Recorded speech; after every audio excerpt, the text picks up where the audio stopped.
Саламатсыздар ма 8-ші сынып оқушылары, 28-ші есеп мұндағы берген бөлшектерді оқушылар төрлендіре отырып мына түрге келтіреміз. Бізге оқушылар мынандай бөлшек берілген, бөлімі а минус b-ның квадраты түріне келтіруіміз керек. Ол үшін алымында бөлімінде а минус b-ға көбейтеміз.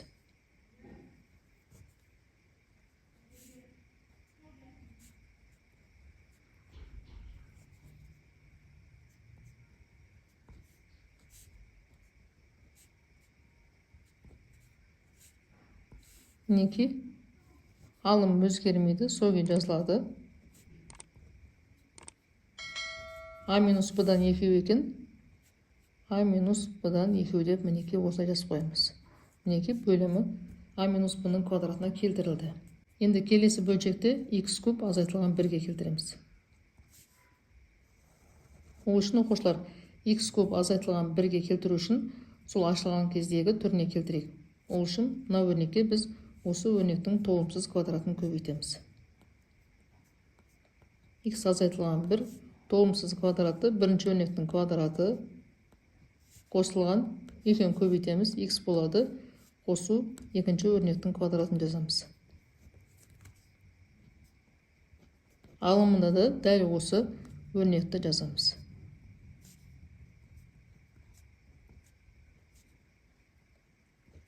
Сонда мінекей x азайтылған 1-ді толымсыз квадратына көбейтетін болсақ, бізде x куб азайтылған 1-дің кубы шығады. Оны біз x куб азайтылған 1 деп жазып қоямыз. Алымын сол күйі жазамыз.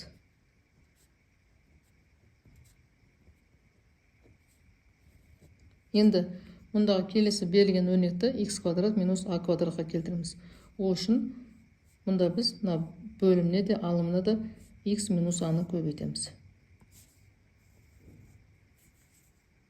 x квадрат a квадрат, яғни a квадрат минус b квадратқа келу үшін a минус b-ға a плюс b-ны көбейтуші едіге, сонда x минус a-ға көбейтеміз x плюс a-ны. Соның есебінен мұнда да x плюс a-ны көбейтеміз. Сонда x квадрат минус a квадрат, яғни a квадрат минус b квадрат деген қысқаша көбейту формуласына келтіреміз. Енді мұндағы келесі бөлшекті a куб минус b кубқа келтіреміз. Мұнда біз оқушылар мына өрнекке толымсыз квадратын көбейтетін болсақ, енді берілген толымсыз квадратқа мынадай өрнекті көбейтеміз, яғни a минус b-ны көбейтеміз.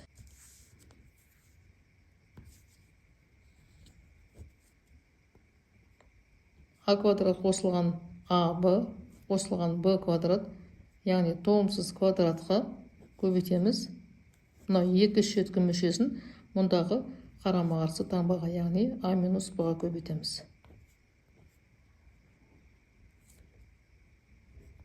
Үш a-ны да a минус b-ға көбейтеміз.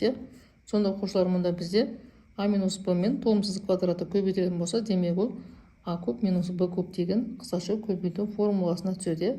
a куб минус b куб болады. Бөлімі, ал алымы сол күйі жазылады.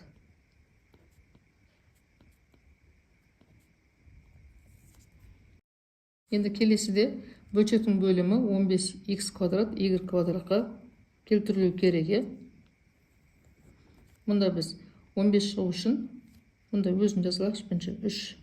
3xy квадрат 15 шығу үшін 5-ке көбейтеміз. Ал x квадрат болу үшін, x квадрат болу үшін x-ке көбейтеміз. y квадрат онсыз да тұр, оны жазбай қойсақ болады. Ешқандай санды көбейтпей қоймыз. Енді 8-ге көбейтеміз 5x-ті.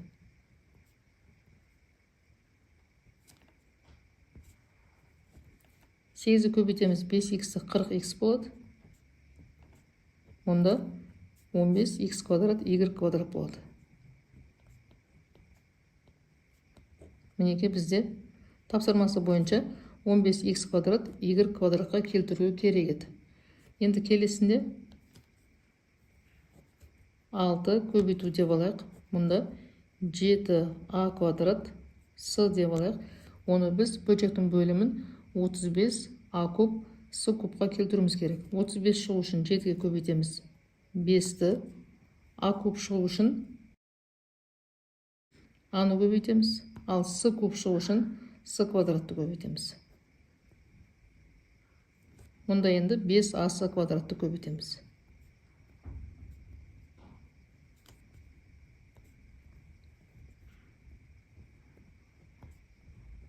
35a куб с куб болды бөлімі, ал алымы 30ac квадрат болады.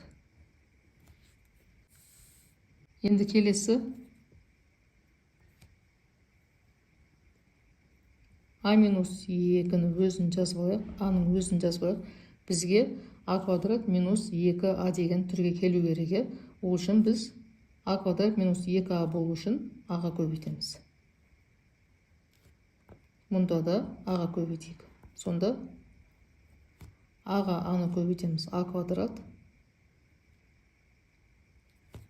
минус 2 көбейтеміз аны, минус 2а болады. Аға аны көбейтеміз. А квадрат болады. Енді келесі x куб қосылған 1-ге келу керек. Оқушылар мінекей. Бізде мұнда x куб азайтылған 1 еді.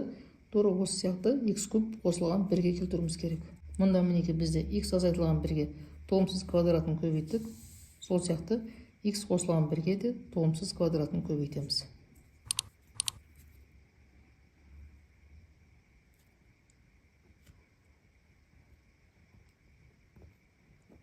Толымсыз квадраты бірінші өрнекті квадраттаймыз.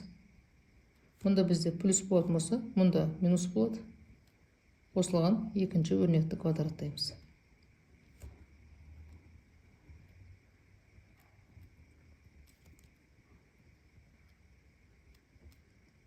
Сонда мінекей екі шеткі мүшелерін естеміз кубтап қоя саламыз.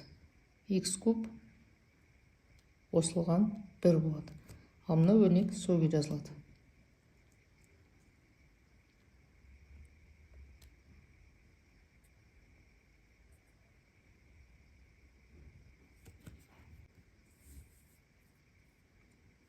Оқушылар түсінбеген сұрақтарым болса, пікірге жазып қалдырсаңдар болады. Қажет болса каналымда алгебра, геометрия, физика пәндерінің ПЖБ және ТЖБ талдау сабақтары бар. Каналға өтіп, қажетті сабақтарды қарасаңдар болады. Каналға жазылуды лайк басып, жеке өздерінің пікірлерінде қалдыруды ұмытпаңдар. Сау болыңдар.